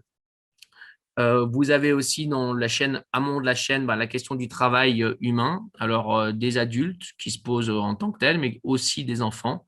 Dans le monde, 1 million d'enfants travailleraient dans les mines, donc au lieu d'aller à l'école, dans des conditions d'esclavagisme moderne. Hein. C'est des enfants qui peuvent avoir des rythmes de journée de malade, dans les mines qui peuvent s'effondrer sur eux à tout moment. Et effectivement, aussi dans des contextes, Françoise en a parlé tout à l'heure, géopolitiques, instables, qui font que de par les enjeux financiers, il y a derrière potentiellement des guerres et des conflits armés. On peut aussi parler des conditions de fabrication des objets numériques dans les usines. Donc, on en parle dans un chapitre travail décent dans cet ouvrage, et puis dans le chapitre aussi égalité des sexes. Il y a beaucoup de femmes dans les usines de production. Et là, on a aussi des conditions de travail qui parfois se rapprochent de l'esclavagisme moderne, où là, dans les solutions mises en place dans certaines de ces usines, c'est la mise en place de filières anti-suicide pour pas que les gens sautent et se défenestrent de par la fatigue, la pression qui leur est mise sur les conditions de travail. Donc c'est vraiment la question de la chaîne de production et de la transparence sur la manière dont les choses sont faites. Elle est vraiment importante. Elle ne veut pas dire qu'il ne faut pas faire de numérique ou il ne faut pas s'habiller. Si on parle des conditions textiles, il faut plus peut-être réfléchir à comment on garantit la transparence de la chaîne et l'éthique de la chaîne. En tout cas, aujourd'hui, c'est compliqué. Il n'y a pas pour l'instant de fabricant d'objets numériques qui est capable de vous dire qu'il n'y a pas d'enfants qui travaillent dans des mines, dans la composition d'un objet électronique donné, parce que c'est extrêmement compliqué. Il y a aux Pays-Bas Fairphone qui a essayé de remonter la traçabilité des métaux de son téléphone. Ils l'ont fait pour les 6 métaux majoritaires du téléphone et ils en sont arrivés déjà à 300 entreprises rien que pour ces métaux-là. Et donc, ça donne une idée de l'enjeu si on va considérer les dizaines de métaux, la soixantaine de métaux de l'univers numérique qui sont utilisés et, euh, et la multiplication des objets connectés. Donc, il y a vraiment un travail immense à faire pour ce travail, pour se questionner là-dessus. Donc, voilà, en amont de la chaîne, il y a vraiment des questions sociales et en aval aussi, en fin de vie, je veux dire. Et puis, d'un point de vue des écosystèmes, bah, l'image de gauche, en bas à gauche, parle très bien. Soit on a des petites mains, des milliers de petites mains qui piochent et qui creusent, soit nous avons d'énormes machines. Dans tous les cas, ça provoque dégradation des écosystèmes, remontée de terre et de métaux en surface, qui ensuite ruissellent, vont polluer les nappes souterraines, les nappes phréatiques, les écosystèmes autour, sans parler des accidents qu'il peut y avoir dans les mines avec des ruptures de barrages très connues qui malheureusement peuvent après détruire des écosystèmes sur des dizaines, des centaines de kilomètres en aval avec des bouts toxiques qui restent dans le sol. Voilà. Voilà pour les constats. Il me reste à parler avec vous de la notion d'effet rebond qui est très importante, la notion d'obsolescence, puis après on parlera des niveaux d'action qu'on peut avoir au niveau individuel et collectif, tout en chaque fois en se disant que ça, ce sont aussi des éléments qu'on va aborder dans la malle pédagogique qu'on a à vos dispositions. Alors, les effets rebonds, c'est quelque chose qui est peu connu, qui pour nous gagnerait à être connu auprès des enseignants, des éducateurs, auprès du grand public d'une manière générale, parce que c'est quelque chose qui est fondamental et que si on l'ignore, on passe à côté d'une partie peut-être du problème ou de la solution. En gros, les effets rebonds, appelés aussi paradoxe de Jevons, c'est quelque chose, un concept qui a été développé autour d'une étude qui avait été faite sur le charbon et qui avait été consisté à observer qu'en fait, quand on améliorait les techniques qui permettaient de rendre plus performant l'utilisation du charbon et donc potentiellement un service rendu d'économiser de la matière, bah, au lieu d'avoir une baisse de la consommation de charbon, au contraire, on a eu une augmentation de la consommation. Et donc, ça, c'est un phénomène typique d'effet rebond. Alors, dans les effets rebonds, il y a des classements il n'y a pas de consensus sur la manière dont on classe et dont on nomme les choses. Nous, on a donné des noms à certains effets rebonds pour essayer de les rendre compréhensibles, mais c'est tellement des choses qui sont complexes, interconnectées, que voilà, il n'y a pas de règle absolue là-dessus. En tout cas, on peut parler d'effets rebonds directs, indirects et systémiques. Puis après, je vais décliner certains exemples. Mais en effet rebond direct, concrètement, si on a une amélioration technologique qui nous permet de pêcher plus de poissons et donc de le vendre moins cher, bah, en effet rebond, on peut avoir quelqu'un qui va se dire, bah, tiens, je vais en prendre 2 fois plus. Là, on est sur un effet rebond direct. Et là, j'ai pris un poisson, mais on peut prendre des octets en disant, tiens, forfait Internet 2 fois moins cher. Ah bah du coup, bah, je vais continuer à dépenser pareil, mais par contre, je vais pouvoir en consommer 2 fois plus. C'est une possibilité. Donc, on va reconsommer la même chose de façon plus importante et ça multiplie par l'ensemble des individus. Et puis, en effet, rebond indirect, c'est un peu le même phénomène, sauf que cette fois, la personne, elle dit non, moi, j'ai assez mangé de poisson, je ne vais pas en manger plus, je ne vais pas manger plus d'octets non plus. Par contre, bah, l'argent que j'économise, je vais la dépenser ailleurs. Et donc, derrière cette nouvelle dépense, il y aura des impacts qui vont devoir être pris en compte pour se rendre compte qu'en fait, je pensais économiser peut-être de l'énergie ou de la matière en rendant plus efficace un service ou une technologie, mais derrière, ben, je vais quand même en reperdre une partie plus ou moins importante, parfois la totalité de ce que je prévois y gagner, parfois même quand on parlait du charbon, on va se rendre compte que, ben, au contraire, ma technologie elle a plutôt contribué à ce que je décuple mes impacts parce que l'usage devient vraiment, vraiment beaucoup plus important. On parle de retour de flamme et tout ça, on le détaille un peu dans le guide pédagogique, le livret d'information. Voilà, effet rebond direct, indirect. Et puis dans les effets rebonds qu'on peut dire systémiques, il y a les transformations des normes sociales. À un moment donné, parce que tout le monde regarde telle chose, des personnes vont dire, bah, tiens, si je regardais aussi, donc on a effet d'une pompe aspirante qui va avoir tendance à accroître du coup l'usage, certains usages. C'est la même chose avec les objets numériques. Demain, moi, pour l'instant, j'essaie de résister au smartphone. Combien de temps encore dans une société où tout le monde communique avec des smartphones via Messenger, voilà, et où finalement on se retrouve isolé, marginalisé. Et donc, avec le temps, ben, on finit tous par aller vers la question, vers cette norme sociale. Et là, derrière, il y a des effets rebonds collectifs qui se jouent. On peut en trouver aussi au niveau des accélérateurs d'activité, au niveau individuel. J'ai des outils, et dans le numérique, il y en a plein qui rendent les choses plus efficaces. Bah, du coup, si je suis plus efficace, je gagne du temps. Donc, je peux traiter peut-être plus de dossiers. Et donc, derrière, selon ce que je traite, ce que je fais, bah, il peut y avoir des impacts qui sont démultipliés, mais du coup, mon temps d'écran en tant que tel, bah, il ne diminue pas forcément parce que je fais 10 fois plus vite, mais je n'arrête pas mon ordinateur 10 heures plus tôt, quoi, dans la journée.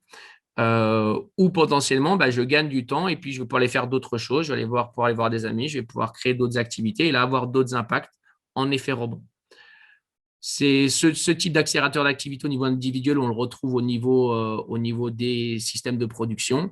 C'est assez parlant avec la pelleteuse, mais je peux technologiquement aller beaucoup plus vite, être plus efficace, creuser des plus gros trous. Et dans les derniers siècles, les capacités humaines, avec l'appui des énergies fossiles et des technologies, bah, à développer des capacités de destruction des écosystèmes sans commune mesure.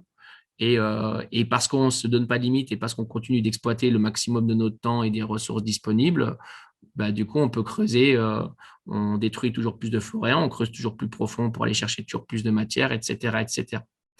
Et enfin, un autre effet rebond qu'on a identifié, qu'on a appelé cascade d'innovation technologique. Ben, en fait, quand quelqu'un crée une innovation, on se retrouve ensuite avec d'autres personnes qui, à partir de là, vont créer d'autres choses et d'autres choses qui vont conduire à d'autres usages, à d'autres consommations de ressources, d'autres consommations énergétiques, voilà, qu'on n'avait pas prévu initialement. Et, euh, et c'en est à tel point qu'aujourd'hui, enfin, les effets rebonds, qui sont des phénomènes qui commencent peut-être Françoise, là aussi, tu auras quelque chose à dire, hein, qui sont étudiés bah, de manière de plus en plus importante parce que c'est vraiment fondamental. Il y a des réflexions qui consistent à se dire bah, il faudrait qu'on essaye d'identifier le potentiel effet rebond des technologies et des innovations de telle sorte qu'on puisse faire des arbitrages collectifs pour dire que si on se rend compte que les effets rebonds bah, sont trop importants, bah, peut-être que ces technologies, ces évolutions, ces innovations, il ne faut peut-être pas qu'on les fasse parce qu'on a un potentiel de non-maîtrise derrière des conséquences qui est trop important. Un exemple concret de ça pour moi, qui du coup pour l'instant n'a pas lieu, hein, c'était les demandes de moratoire autour de la 5G, qui consistait à dire, attendez, il y a une nouvelle technologie qui arrive, il se dit qu'il oui, et Françoise, elle dit oui, c'est très, très compliqué de faire cela carrément. Sur le papier, déjà, je pense que c'est compliqué. Et à le faire collectivement et avec des données sur lesquelles reposer les arbitrages, encore plus. En tout cas, sur le numérique, c'est un peu, sur la 5G, c'est un peu cet esprit-là de dire, mais si on essayait de peser le pour et contre de ce que ça peut engendrer derrière en termes d'objets connectés, puisque la 5G va participer potentiellement au développement des objets connectés qui vont potentiellement se compter en milliards, en dizaines de milliards qu'il faudra fabriquer, avec les conséquences qu'il peut y avoir derrière. Il peut y avoir des transformations des systèmes de transport, il peut y avoir plein de choses derrière ces nouvelles technologies-là. Et donc, eh ben, ce serait l'idée de dire on peut avoir peut-être des arbitrages collectifs pour savoir si on veut ou pas développer certaines choses. Voilà. Avec toutes les dimensions complexes que ça pose, mais qui pose aussi la question d'un moment donné, quels sont les choix collectifs que nous faisons ou pas et qu'est-ce qui nous est imposé ou pas de fait sans qu'il puisse y avoir de débat collectif autour de ces questions-là. Voilà les effets rebonds, deux exemples d'effets rebonds concrets, enfin, qui en tout cas moi me parlent dans le numérique, des images que je prends tout le temps. Un ordinateur, il y a peut-être quelques décennies de ça, enfin 30, 40, 50, 60 ans, c'était très très très très gros. À service égal maintenant, ça tient dans une poche ou même avec beaucoup plus de puissance et de performance. Et on aurait pu dire du coup, bah, c'est génial. Si mon ordinateur il faisait 3 tonnes avant, aujourd'hui il fait 100 grammes, bah, j'ai gagné énormément de matière. Sauf qu'en effet rebond, bah, je n'ai plus quelques ordinateurs dans le monde, j'en ai des milliards. Et en volume totaux, en fait, j'ai en effet rebond des consommations de matière beaucoup plus importantes. Et puis, d'un point de vue aussi plutôt cette fois technique logicielle et quantité de données déplacées dans le numérique, quand j'ai commencé, que j'étais au collège dans les années 95-2000 et qu'on était derrière un ordinateur pour envoyer un mail, c'était la galère, c'était compliqué. On n'en envoyait pas beaucoup, ça prenait du temps. Et puis, la technologie s'améliore. Finalement, on peut envoyer plus facilement. On peut en envoyer du coup beaucoup plus. Je peux mettre des gens en copie, je peux envoyer 50, 100 mails d'un coup en un claquement de doigts. Je peux à l'intérieur du coup mettre de la couleur, enrichir mon texte, de nouvelles possibilités parce que la technologie est toujours plus performante. Je peux au final mettre des pièces jointes, je peux mettre des très grosses pièces jointes, je peux mettre des photos, je peux mettre des énormes photos, je peux même communiquer carrément que en photo, je peux même communiquer que en vidéo. Je peux maintenant, si vous regardez dans la rue, beaucoup de gens utilisent leur smartphone non plus pour téléphoner, mais pour discuter en direct, en visio. Et donc, tous les gains de performance technologiques qui sont réels et qui sont vraiment très importants dans le numérique dans les dernières décennies, en fait, ils sont réabsorbés par des nouvelles innovations plus ou moins utiles gadgets. Ouais, à bientôt, Françoise. Merci à toi d'être venue. De toute façon, je pense que tout ce que je dis là, c'est du par cœur pour toi. Euh, donc, euh, voilà, concrètement, on réinvestit les gains techniques. Et donc, on ne doit pas poser la question qu'en termes techniques, mais bien en termes de limites collectives et de choix et de nécessité d'usage et de faire toujours plus. Si on n'outrepasse cette question, pour moi, en fait, on a une vision croissante, techno-croyante qui laisse à penser que la technologie va tout régler. Ouais, mais si la technologie, on l'encadre pas, on la pense pas, on la limite pas, on fera toujours plus et on va toujours consommer plus d'énergie, plus de matière et continuer d'aller dans le mur comme on le fait jusqu'à présent. Voilà pour les effets rebonds. Je vous dis quelques mots sur les questions d'obsolescence. Il y a différents types d'obsolescence dans le numérique, mais partout d'une manière générale. Il y a les obsolescences techniques qui consistent à empêcher ou à limiter la réparation des objets. Voilà, de telle sorte de pousser à l'achat derrière. On est dans ces sociétés, des sociétés capitalisme qui ont besoin de générer des nouveaux besoins et de générer des ventes de produits. Donc, il y a un encouragement à ça. Et une manière de le faire, c'est de faire qu'on ne répare pas les appareils, qu'on ne puisse pas changer la batterie, alors que si on changeait la batterie, le téléphone continuerait de marcher, mais on nous force l'achat d'un nouveau. C'est l'obsolescence technique. Il y avait eu une histoire qui avait fait du bruit autour d'une imprimante il y a quelques années où en fait un hacker s'était mis sur une imprimante qui ne marchait plus et en fait s'était rendu compte que si l'imprimante ne marchait plus, c'était parce que dans l'imprimante, il y avait un petit processeur avec un petit code dedans qui disait chère imprimante, quand tu auras atteint 30 000 copies, tu vas t'arrêter, tu vas tomber en panne. Et lui, il a changé le chiffre, il a mis 100 000 à la place, boum, l'imprimante, elle est repartie. Donc, il y a des pratiques qui parfois sont illégales et si elles sont prouvées, les entreprises peuvent être condamnées, mais il y a aussi des pratiques d'obsolescence qui existent, qui aujourd'hui sont légales, immorales, mais légales, comme je colle ma batterie, je ne peux pas la démonter, voilà, et des processus qui conduisent à avoir toujours des changements de matériel. La durée de vie d'un smartphone actuellement, c'est à peu près 2 ans, 5 ans pour un ordinateur. C'est des durées de vie très, très courtes au regard de ce que ça implique en technologie. Et une des raisons qui peut aussi participer à l'obsolescence, c'est les mises à jour logicielles. Je l'ai dit tout à l'heure avec l'histoire des photos, des vidéos, etc. Mais au niveau logiciel, c'est pareil. On fait des logiciels toujours plus lourds, toujours plus gourmands en ressources, qui ont besoin de toujours plus de puissance. Et seuls les derniers appareils numériques qui sont sur le marché sont capables de les supporter. Les autres, ils tombent en panne, ils galèrent, ils rament, tout ce qu'on veut pour afficher pour afficher les logiciels dont on a besoin. On finit par dire, oh, j'en ai marre, je change d'appareil. Il y a du coup, au niveau législatif, là, plein de choses aussi à faire, notamment pour obliger les fournisseurs de matériel et de logiciels à indiquer les mises à jour qui sont de l'ordre évolutif, c'est-à-dire plus de performance, plus de besoin de ressources, et les mises à jour correctives ou de sécurité qui disent, OK, ta version de Word, si elle te va bien, tu peux la garder, mais par contre, on fait juste une correction là parce qu'il y a un problème. Voilà, qui peut faire que ton ordinateur, tu le garderas beaucoup plus longtemps, que si on te force les mises à jour évolutives. Et aujourd'hui, il n'y a pas cette différenciation qui est obligatoire et il y a beaucoup de logiciels qui, du coup, sont installés avec des ralentissements en chaîne derrière. Voilà pour l'obsolescence logicielle. Et puis l'obsolescence peut être aussi enfin, très, très, très importante. Il faut savoir que un téléphone sur deux en France est changé, pas parce qu'il ne marche pas parce qu'il est trop lent ou quoi que ce soit, mais juste parce que les gens ont envie d'en changer. Et là, c'est l'obsolescence psychologique qui intervient de par la pression marketing qui est mise sur les gens pour que les normes sociales pousse voilà, les gens à acheter toujours de nouvelles choses. Donc, il y a aussi toute une réflexion à avoir autour des questions marketing et publicitaires pour l'encadrer. C'est des choses qui sont proposées par les 150 citoyens tirés au sort et par un certain nombre d'organismes, comme le Conseil national du numérique, Alta l'obsolescence programmée ou d'autres. Voilà pour l'obsolescence. J'en arrive à la dernière partie des infos générales que je peux vous donner maintenant. Il faut avoir en tête, en termes de message pédagogique aussi, qu'on ne doit pas se concentrer uniquement sur l'échelle individuelle. J'en ai déjà parlé tout à l'heure avec les questions des tri et d'autres choses. On doit interroger les processus collectifs. Et ça, c'est démontré par cette étude de Carbone 4, qui en fait s'est mis en projection de dire, ah bah tiens, euh, il y a un certain nombre de gestes individuels plutôt héroïques qui sont réalisés par une part significative de la population française. Et puis, si on regarde le cumul de ces gestes héroïques, donc ça veut dire que les gens, ils font attention à leur consommation de viande, ils se déplacent très peu en voiture, ils achètent peu de biens, ils font attention au chauffage, etc. Bref, une dizaine de gestes que vous retrouverez dans l'étude de façon précise. Ben, si on fait tout ça, eh ben, on arrive à peu près à enlever 3 tonnes de CO2 en moyenne sur les 11 tonnes individuelles, ce qui fait qu'il y en a 8 que je ne peux pas toucher, quoi que je fasse, entre guillemets.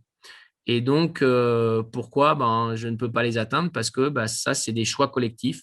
C'est l'organisation de nos territoires, c'est l'organisation de nos services publics, c'est les systèmes de production, les systèmes économiques de consommation qui font que quoi que je fasse, à un moment donné, je vais devoir prendre ma voiture je vais devoir me chauffer je vais devoir utiliser tel type d'énergie, je vais devoir et c'est des choses sur lesquelles je n'ai pas de prise, sauf si on l'arbitre collectivement. Et donc, un des leviers d'action, et on met vraiment l'accent dessus dans la malle pédagogique et dans le parcours comment agir, c'est le niveau individuel. Et l'autre levier, c'est le niveau collectif avec plein de possibilités, des réflexions collectives au niveau de la classe, au niveau de l'établissement, au niveau d'un État. Et pour ça, on va se mettre dans l'imaginaire d'un jeu de rôle autour de on doit faire passer une loi et quels sont les enjeux contradictoires, un jeu de rôle. Et puis, on crée un débat en classe autour de ça.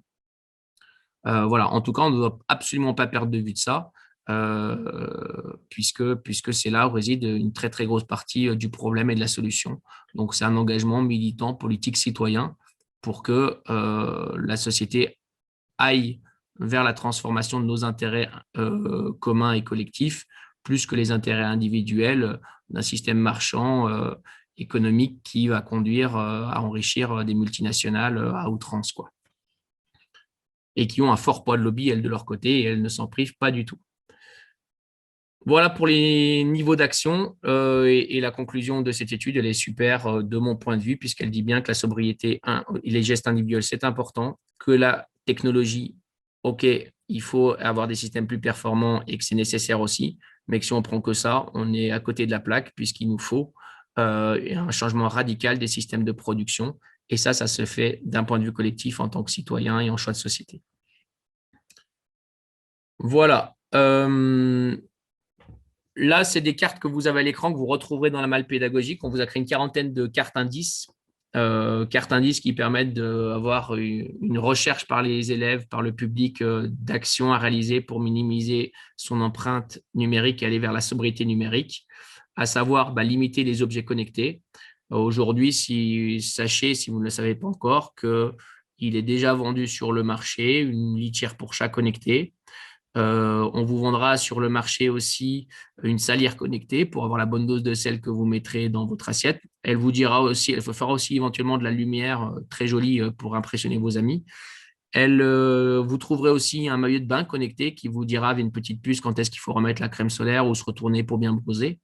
Et tout ça sous en plus des discours marketing qui vont chercher à cibler les besoins fondamentaux humains, donc vos besoins de sécurité, vos besoins d'hygiène, de santé, vos besoins d'amour, de liens sociaux, de reconnaissance sociale, de culture, etc.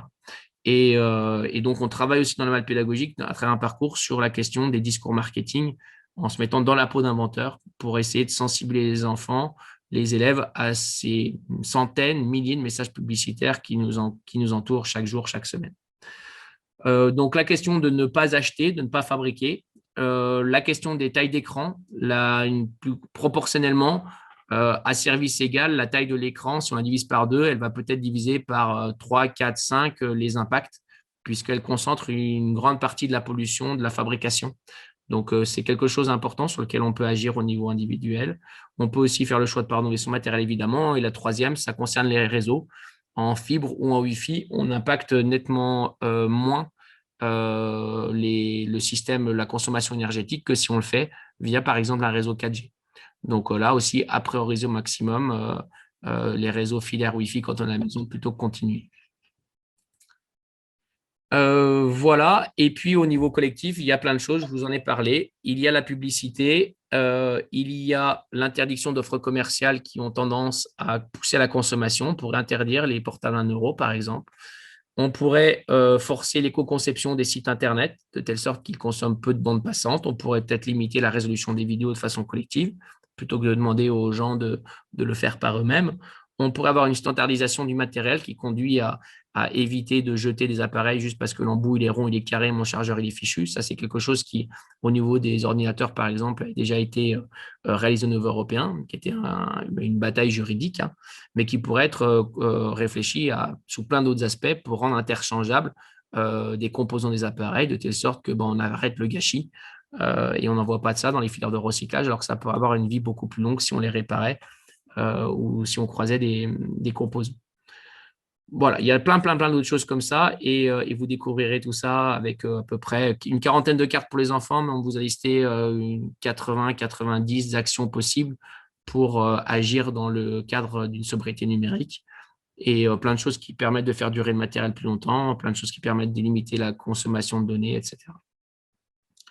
Voilà, j'en conclus en disant qu'on ne perd pas de vue que le numérique est un réel atout et un atout aussi pour la transition écologique. C'est en tout cas la position qui est défendue dans le livre blanc par le Green IT, le WWF et puis un certain nombre d'autres acteurs qui ont participé à la rédaction de ce document.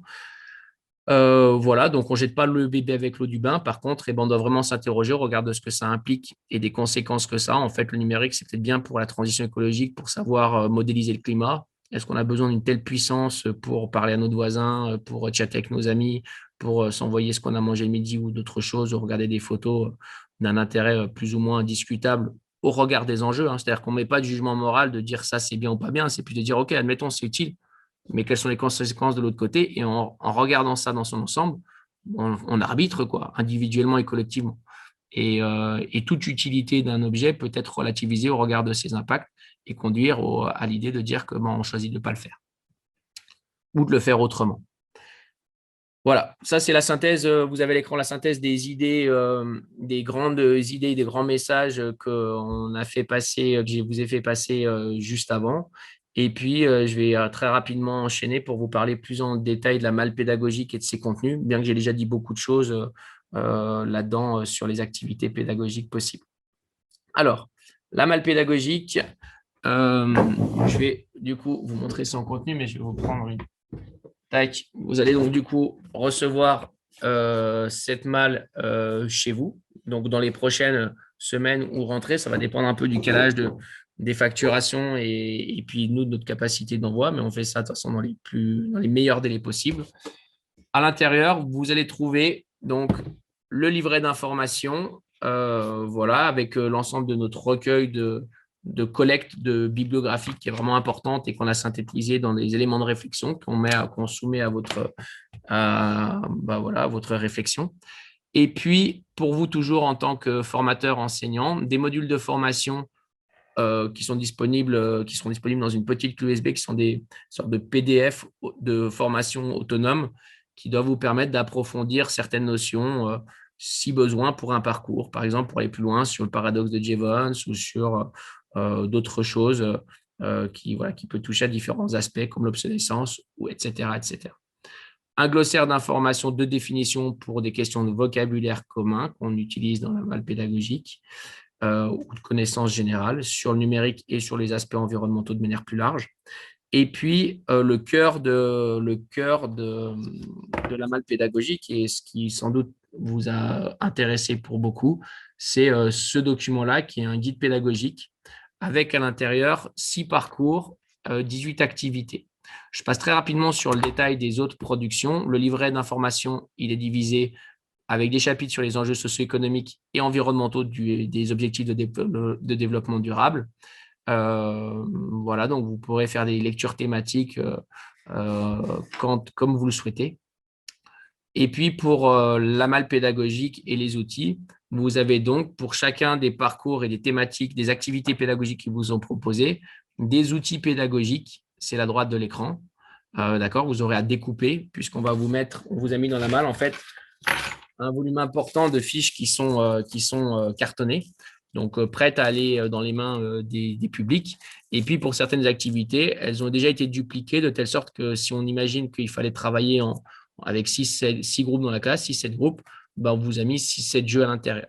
Donc là, à la fois, c'est épais et en même temps, vous avez dedans 18 activités pédagogiques différentes et vous aurez donc à piocher en sachant que tout ça est classé avec des intercalaires et des pages de séparation qui vous permettent de bien identifier les outils pour chaque activité. On vous conseille du coup, quand vous ouvrirez la malle et que vous enlèverez le film plastique qui est là, de ne pas lâcher le truc par terre parce que sinon ça va vous faire un beau mélange sympathique à trier. Et, euh, et du coup, ensuite, de le ranger dans des pochettes individuelles qu'on n'a pas prévues dans la malle pédagogique, mais qui vous permettra de ensuite ne plus partir en classe avec cette malle-là, qui est plus prévue pour un transport de l'ensemble des contenus, mais vous partirez simplement avec les jeux de pochettes qui vous sont nécessaires pour voyager, entre guillemets, léger. Voilà, vous avez ces outils-là, vous avez donc ces feuilles cartonnées pour le public et vous avez un autre paquet qui est similaire mais nettement moins épais, avec plutôt des fiches pédagogiques pour vous, enseignants, des corrections, des fiches pédagogiques pour les élèves qui n'ont pas vocation à être données directement dans la classe, mais à être photocopiées pour être après distribuées à chaque fois dans chaque séance que vous ferez. Voilà pour les outils, les 2 gros paquets que vous trouverez dedans. Et ensuite, je vous montre les parcours. Donc, les parcours que vous avez, il faut que vous ayez en tête que vous pouvez les suivre, prendre un parcours et le suivre dans son intégralité. Vous pouvez aussi choisir avec vos groupes de vos publics de prendre une activité dans le parcours 1, une dans le 2, puis une dans le 5, ou bien une dans le 2, une dans le 3, une dans le 5 ou une dans le 6. Ça, c'est à vous de voir et ce qui vous intéresse selon les contenus et les objectifs que vous poursuivez. Le premier parcours, c'est un parcours d'introduction, empreinte écologique, définir ce que c'est avec les élèves, comprendre les objectifs de développement durable et puis comprendre la matérialité du numérique pour essayer d'aller vers une définition de ce que c'est un numérique durable qui prend en compte ses limites planétaires d'empreinte, les objectifs de développement durable et la matérialité du numérique. Voilà, donc c'est un exercice qui est possible en 4 petites activités qui suivent. Toutes les activités ont une temporalité indiquée qui est vraiment liée à notre propre expérience. Vous considérez peut-être en le testant la première fois qu'il faut que ce soit plus long, que ça peut être plus court. Ça dépendra aussi de vos publics. Vous aurez un petit peu à tâtonner au début pour construire le parcours que vous préférez, quoi, ou les parcours que vous préférez. Ça, c'est pour le premier. Le second, il est axé autour des questions écologiques. La reconstitution du cycle d'un smartphone à travers des petites étiquettes à remettre dans l'ordre, qui est vraiment sympa à faire. Et puis ensuite, du tri d'informations à partir de fiches d'informations et un quiz numérique qui permet de discuter, échanger, s'amuser à travers du travail collectif en groupe. Bonne soirée. Salut Sarah. Au plaisir. Qu'est-ce que le numérique? C'est le parcours 3 et il est très intéressant aussi d'un point de vue de la réflexion philosophique et critique de notre société, puisqu'on va parler du numérique, mais on parle aussi de choses beaucoup plus larges quand on parle de la publicité, quand on parle de son bien-être, du bien-être des autres, quand on essaie de mettre à la place des autres êtres humains sur la Terre. Voilà, et puis de relativiser la place du numérique dans le temps. Enfin, c'est vraiment des choses qui sont très intéressantes qu'on a proposé sous différentes approches ludiques, voilà, le plus ludique possible à chaque fois. Et puis, vous choisirez, donc, du coup, en fonction des approches pédagogiques que vous aimez et puis des contenus de fond qu'on développe. Ça marche, en tout cas, tout ça fonctionne vraiment très bien dans les classes. On a peaufiné tout ça en faisant des dizaines de tests auprès du public collégien, sixième à la troisième, et on vous a indiqué à chaque fois les niveaux. Ça, je ne sais même plus si je vous l'ai dit ou pas, mais on vous a plutôt indiqué si c'est pour des publics plutôt jeunes ou des publics plutôt plus âgés sur une échelle collège. Donc après, on n'a pas fait de test pour les primaires, on n'a pas fait de test sur des lycées ou sur du public adulte. Par contre, vous verrez par vous-même qu'il y a des choses qui sont vraiment transposables, utilisables dans d'autres contextes que celui du collège, mais c'était notre cœur de cible et notre objectif dans le projet. L'effet rebond, une séance particulière là-dessus. J'en dis pas plus, j'en ai assez parlé tout à l'heure. Comment agir aussi, différents niveaux de solutions, individuels, collectifs, législatifs, au niveau de l'établissement. Et pour ça, des propositions de déroulement d'activités à faire en classe. Dans ce document-là, vous suivez le déroulement. À chaque fois, via des petites captures d'écran, on vous met les outils qui sont à utiliser avec vos publics à tel moment, voilà, pour vous faciliter la prise en main de ce gros volume d'étiquettes. Et après, à vous de voir si vous le suivez textuellement à la lettre ou bien si vous estimez qu'il y a de meilleures façons de faire, ce qui est largement possible. Le dernier parcours est un parcours d'ouverture de prospective sur le numérique dans la société, dans le futur, avec des futurs contradictoires parfois entre les imaginaires qu'on peut véhiculer, un numérique high-tech avec des objets connectés partout, et puis des questionnements par rapport à la stabilité des sociétés, par rapport à peut-être la disponibilité en métaux, par rapport aux choix qu'on a à faire vis-à-vis des tensions qu'il pourrait y avoir avec les énergies renouvelables d'un autre côté. On interroge aussi les questions de rapport au numérique et liberté, outil émancipateur, le numérique pour les libertés individuelles ou plutôt outil de contrôle social dans l'esprit de ce qui peut se faire en Chine, ou bien un outil qui permet aussi d'espionner, comme c'est le cas, comme l'a révélé Snowden vis-à-vis du comportement qu'avaient eu les services secrets des États-Unis, ou bien un outil pour lutter très efficace pour, oui, certes surveiller, mais en même temps éviter des attentats terroristes. Enfin, bref, voilà, il y a plein de visions possibles et des débats et des réflexions qu'on doit avoir sur notre rapport au numérique dans la société et ce que ça construit en termes d'enjeux environnementaux, mais aussi de relations sociales, voilà, et de la société dans laquelle on souhaitera vivre demain avec cet outil-là. Voilà, j'en ai terminé. Je vous montre pas plus, je prends pas plus de temps pour vous remontrer la diversité des modules à votre disposition de formation. Vous retrouverez tout ça sur notre site internet. Et puis vous aurez l'occasion de toute façon de consulter patiemment la malle pédagogique pour voir tout ça dans le détail. Merci. Alors, merci tout le monde. Et puis, merci Sabine, puisque là, tu t'en vas tout de suite. Pour ceux qui restent, si vous voulez, si vous avez des questions complémentaires ou si vous voulez intervenir pour dire un mot, votre sentiment, je ne sais pas, peut-être apporter un regard critique sur tout ça, n'hésitez pas. En tout cas, moi, de mon côté, voilà, j'en ai terminé. Il me restera juste à vous souhaiter de super animations avec cette malle en espérant que ça vous apporte tout ce que ça vous apporte en tout cas quelque chose qui sera amélioré à perfectionner, hein, puisque voilà, on a essayé de dégrossir quelque chose et de le faire bien, mais il y a sans doute à améliorer. Paul, vas-y. Oui. Déjà, merci Franck. Ça fait un bout de temps que j'attendais que cette malle elle sorte, donc je suis super content et très impatient de l'avoir entre les mains. Et puis, j'ai une petite question donc il me semble qu'il y a 50 malles qui ont été prévues. Est-ce que tu sais s'il y en a d'autres qui seront prévues ultérieurement, par exemple pour d'autres structures ou pas? Non, on n'a pas prévu de réédition. Alors, on le fait dans le cadre on fait tout ça dans le cadre de contraintes projets qui font que voilà, on n'a plus de budget, on n'a pas de budget pour faire plus. Par contre, l'idée qu'on a eue, c'est bien de dire on les édite, mais toutes nos ressources, elles sont disponibles, téléchargeables en ligne sur notre site internet. Et donc, quelqu'un qui sera intéressé par la manuel pédagogique, on va envoyer un feu vert quand on aura mis les versions définitives en ligne. Mais via cette plateforme de téléchargement qui vous permet de filtrer l'information puis de ne pas vous perdre dans des contenus en italien, en anglais, en français et de cibler quelque chose, Voilà, quelqu'un qui serait intéressé par le parcours, vous avez dit écologique, en disant, moi, je voudrais voir les activités pédagogiques, il va cocher ces cases et puis on va lui permettre de remonter directement le guide pédagogique avec les outils nécessaires pour l'animation. Il prend ça sur son bureau, il imprime ses fiches pédagogiques qu'il peut plastifier. On a tout pensé au format A4 pour que ça puisse être sorti facilement sur des imprimantes de bureau. Et puis, entre guillemets, rouler jeunesse pour après justement avoir une duplication qui se fait plutôt en autonomie au niveau des acteurs de façon libre, gratuite, voilà, et autant que de besoin. Mais on n'a pas, nous, prévu ni les Ouais, capacités non, mais pour l'instant.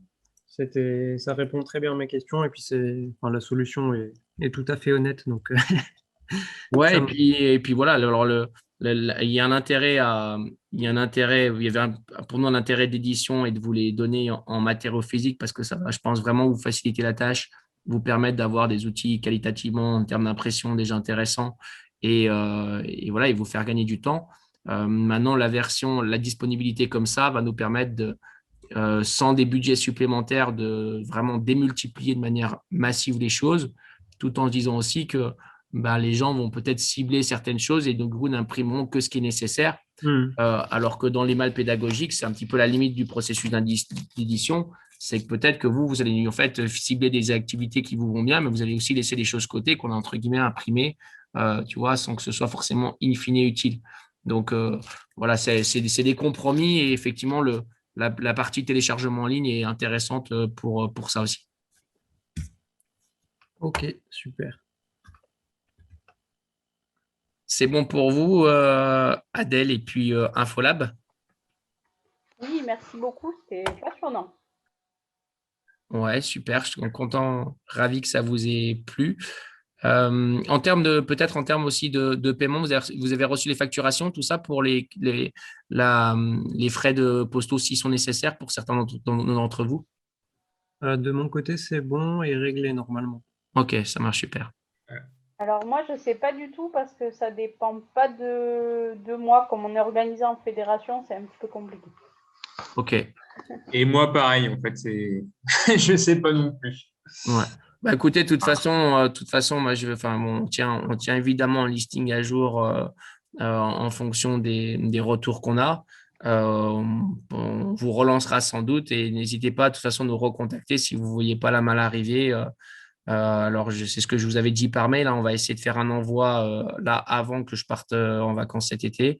Mais il y aura peut-être et sans doute un autre envoi complémentaire de toute façon à la rentrée.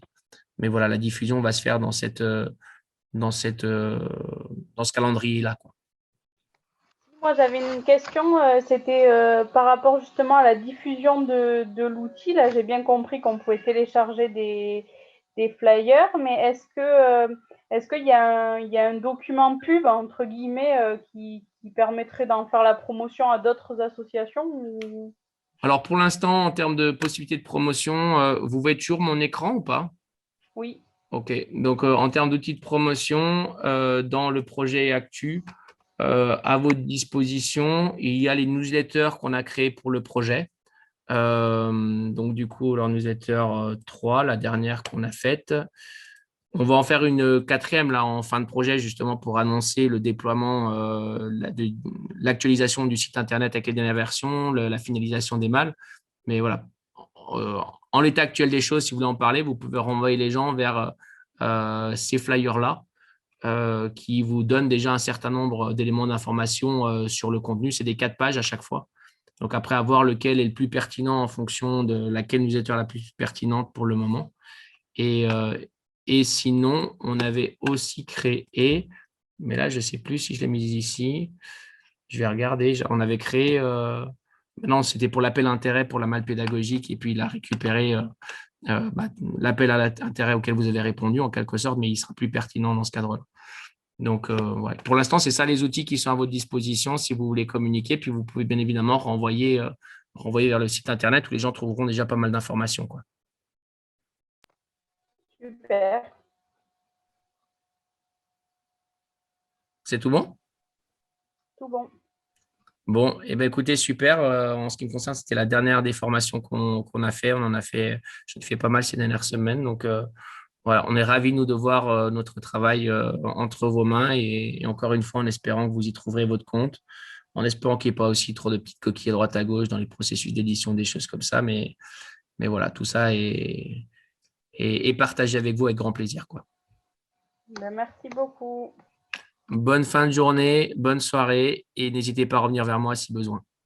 Ça marche. marche. Bonne soirée tout le monde. Allez, au revoir. Au revoir.